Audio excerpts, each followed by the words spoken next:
এত দর্শন কিসের স্বার্থে পুলিশ মন্ত্রী সমস্যা কোনাতে সরো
আপনারা দেখতে পাচ্ছেন বাংলাতে কিভাবে প্রত্যেক দিন এমন কোনো শ্রেণীর মহিলা নেই যারা ধর্ষণ হচ্ছে না, যে 4 থেকে 80 এমন কোনো ব্যক্তি নেই যারা ধর্ষণ হচ্ছে না।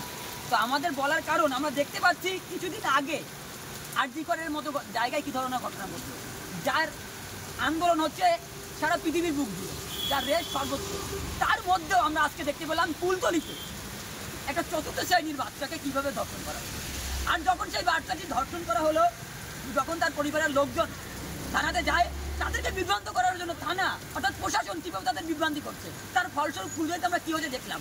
কিন্তু এর আলোড়ন সর্বত্র ছড়িয়ে পড়ছে, তাই আমাদের হুগলির চুঁচুড়া শহরেও সেই আলোড়ন পড়েছে বলেই আজকে আমরা রাস্তায় নেমেছি সাধারণ মানুষের স্বার্থে, যার ফলস্বরূপ আপনারা দেখতে পেয়েছেন হুগলি মোড়ে কী অবস্থা পরিণত হয়েছে। আমরা প্রশাসনকে স্পষ্ট বার্তা দিতে চাই, যদি এখান থেকেও তারা তাদের প্রশাসনকে সঠিক রাস্তায় না নিয়ে আসে, তাহলে বাংলার মানুষ কোন দিকে ধাবমান তার পরিণাম কিন্তু প্রত্যেক দিন কোনো না কোনো আন্দোলনের মাধ্যম দিয়ে সাধারণ মানুষ বই প্রকাশ।